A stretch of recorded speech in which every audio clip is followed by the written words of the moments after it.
AstraZeneca ने यह accept कर लिया है कि उनकी वैक्सीन लगाने से एक सिंड्रोम हो सकता है जिसको हम टीटीएस कहते हैं।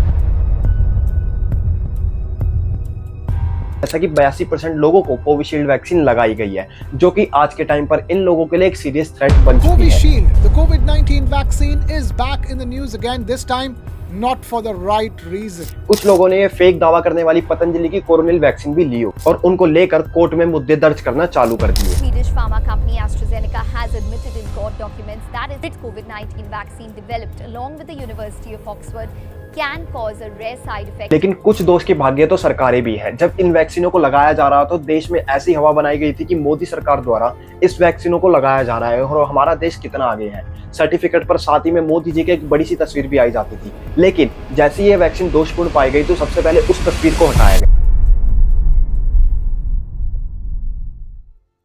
फाइनली फार्मास्यूटिकल जाइंट एस्ट्राजेनेका ने यह एक्सेप्ट कर लिया है कि उनकी वैक्सीन लगाने से एक सिंड्रोम हो सकता है जिसको हम टीटीएस कहते हैं। भारत में अब तक 2.2 बिलियन लोगों को वैक्सीन लग चुकी है। इसके अंदर मेनली 5 वैक्सीन है, लेकिन जो सबसे ज्यादा वैक्सीन लोगों को लगाई जा रही है वो है कोविशील्ड। अब आप स्क्रीन पर देख पा रहे होंगे कि जैसा कि 82% लोगों को कोविशील्ड वैक्सीन लगाई गई है, जो कि आज के टाइम पर इन लोगों के लिए एक सीरियस थ्रेट बन चुकी है। अब आप इस एज के चार्ट को देखिए, इसके अंदर सबसे ज्यादा वैक्सीन 18 से लेकर 44 साल के लोगों को दी गई है। अब आपके मन में ये सवाल आ रहा होगा कि इंडिया की पॉपुलेशन ही 144 बिलियन है और अगर जो क्राइटेरिया होता है एज वाला उसको भी हटा दे तो इसका संख्या और भी कम हो जाएगी जिन लोगों को वैक्सीन लगी है।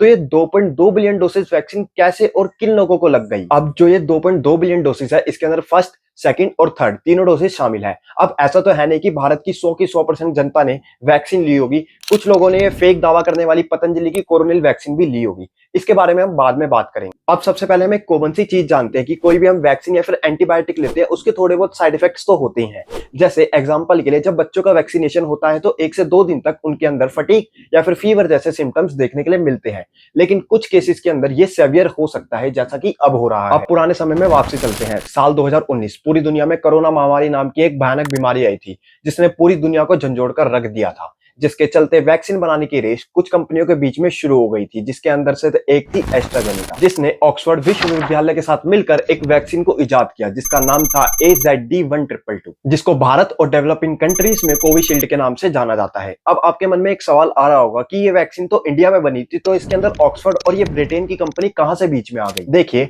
जो इस वैक्सीन का डेवलप करने का फॉर्मूला था वो मिलकर बनाया था एस्ट्राजेनेका और ऑक्सफोर्ड यूनिवर्सिटी ने, लेकिन उस वक्त के हालात के समय पर गोदी मीडिया चीख चीख कर पर यही बता रहा था कि इसको भारत में बनाया गया है, जो कि उनकी बात सच भी है। इसको भारत में बनाया जा रहा है, लेकिन इसको डेवलप एस्ट्राजेनेका और ऑक्सफोर्ड ने ही मिलकर करा था। बाद में जो इसकी प्रोडक्शन थी वो इंडिया में सीरम इंस्टीट्यूट ऑफ इंडिया ने चालू की। तो बात को साफ तौर से समझिए, ये वैक्सीन डेवलप और फॉर्मुलाइज की गई है ब्रिटेन में एस्ट्राजेनेका और ऑक्सफोर्ड के द्वारा, लेकिन जो इसकी मैन्युफैक्चरिंग यूनिट है वो इंडिया में सीरम इंस्टीट्यूट ऑफ इंडिया के हाथ में है। यानी ये बनी वैक्सीन इंडिया में है, जो इसका फॉर्मूला है वो ब्रिटेन का है। तो उस वक्त पर यह कहा जा रहा था कि इस वैक्सीन को इंडिया में ही बनाया गया है। अब इस वैक्सीन को सिर्फ इंडिया में तो लगाया नहीं गया था, ब्रिटेन समेत कई सारे देशों में इसको लगाया गया। अब जब ये वैक्सीन लोगों को लगाने के लिए तैयार हो गई थी तो जिन लोगों ने भी इस वैक्सीन को लगाया उन्होंने उसके दुष्प्रभाव यानी नेगेटिव इफेक्ट्स देखे और उनको लेकर कोर्ट में मुद्दे दर्ज करना चालू कर दिए, जिसके बाद कोर्ट में वकीलों द्वारा ये आरोप लगाया गया कि ये वैक्सीन अभी ढंग से डेवलप नहीं हुई है। इसका मतलब ये वैक्सीन दोषपूर्ण है और इसको काफी ज्यादा बढ़ा चढ़ाकर इंट्रोड्यूस किया गया है।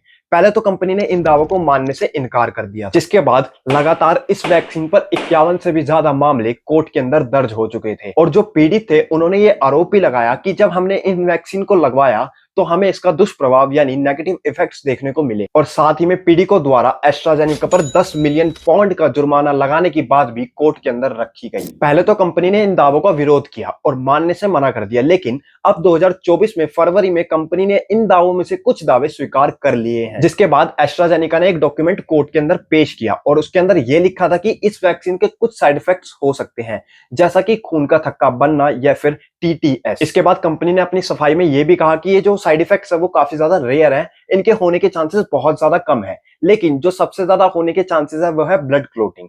अब चलिए ये जानते हैं कि हम टीटीएस होता क्या है। अब टीटीएस एक बीमारी है जिसके अंदर ये होता है कि जो पीड़ित होता है उसकी प्लेटलेट्स लगातार गिरने लग जाती है, साथ ही में खून का थक्का यानी ब्लड क्लोटिंग भी होने लग जाती है और जो इसकी फुल फॉर्म होती है वो होती है थ्रोम्बोसिस विद थ्रोम्बोसाइटोपेनिया सिंड्रोम। अब इसके अंदर जो शरीर का ब्लड होता है वह विभिन्न हिस्सों में जमने लग जाता है, जिसके बाद हार्ट अटैक और ब्रेन स्ट्रोक जैसी बीमारियां देखने को मिलती है और अब ये सबसे ज्यादा युवाओं यानी जिनकी एज कम है उनके अंदर देखने को मिल रहा है। अब ये जानते हैं कि इसके सिम्टम्स क्या होते हैं। तो सबसे पहले आता है भयंकर सर दर्द, जिसको किसी भी नॉर्मल दवाई से ठीक नहीं किया जा सकता। इसके बाद धुंधली दृष्टि, यानी जो आपका विजन है वो थोड़ा सा धुंधला हो जाएगा। भय के दौरे पड़ सकते हैं, कमजोरी हो सकती है, सांस लेने में दिक्कत, सीने में दर्द और पेट में गंभीर दर्द, पैरों में सूजन जैसे लक्षण इसके अंदर पाए जाते हैं। और आप लोगों के मन में भी ये सवाल आ रहा होगा कि हमें इनमें से कुछ भी लक्षण देखने को नहीं मिले हैं। तो एक रिसर्च में ऐसा पाया गया है कि टीटीएस की बीमारी वैक्सीन लेने के 4 से 45 दिन के अंदर अंदर देखने को मिलती है। उसके बाद ये काफी ज्यादा रेयर हो जाती है। मान लो अगर 1 मिलियन लोगों ने कोविशील्ड वैक्सीन के डोसेस लिए हैं, तो ऑन एन एवरेज 10 से 15 लोगों को ही टीटीएस बीमारी होने के चांसेस हैं। तो अब इसका कंक्लूजन क्या है? अब देखिए, सारा दोष तो सरकारों को दिया नहीं जा सकता। उस समय पर हालात ही कुछ ऐसे थे। इतनी बड़ी आबादी को बचाने के लिए कुछ लोगों की जान को सैक्रिफाइस कर करोड़ों लोगों की जान को बचाना ही बेहतर था। लेकिन कुछ दोष के भाग्य तो सरकारें भी हैं। जब इन वैक्सीनों को लगाया जा रहा तो देश में ऐसी हवा बनाई गई थी कि मोदी सरकार द्वारा इस वैक्सीनों को लगाया जा रहा है और हमारा देश कितना आगे है। सर्टिफिकेट पर साथ ही में मोदी जी की एक बड़ी सी तस्वीर भी आई जाती थी। लेकिन जैसे ये वैक्सीन दोषपूर्ण पाई गई तो सबसे पहले उस तस्वीर को हटाया गया। ऐसा भी तो हो सकता था कि इस कोविशील्ड वैक्सीन को देश में बैन कर दिया जाए। हालांकि कंपनी ने इस वैक्सीन को बनाना भी बंद कर दिया है और देश में इस वैक्सीन को किसी को भी लगाया नहीं जा रहा है। लेकिन इसको पूर्णतम देश से बैन तो कर दिया जाना चाहिए था। लेकिन आज की सरकारें चुनावी माहौल में अपने प्रचार पर इतना मगन है कि उनको इसकी कुछ परवाह ही नहीं है। फिलहाल हमारे पास पर्याप्त साधन और वैक्सीन दोनों है, लेकिन इस पर भी एक चिंता खड़ी हो गई है। अभी एक कोविड का नया वेरिएंट, फ्लड वेरिएंट अमेरिका में आ चुका है, जो कि वापसी से हड़कंप मचाने लग गया है। आपका इस मुद्दे पर क्या कहना है? कमेंट कर मुझको जरूर बताना। तो नमस्कार, आज की वीडियो में इतना ही। आशा है आप सभी लोगों को हमारी ये प्रस्तुति पसंद आई होगी। इसी प्रकार की और भी वीडियोस को देखने के लिए, साथ ही में हमें सपोर्ट करने के लिए आप हमारे चैनल को सब्सक्राइब और वीडियो को लाइक भी कर सकते हैं। फिर मिलते हैं इसी प्रकार की एक और इंटरेस्टिंग वीडियो में।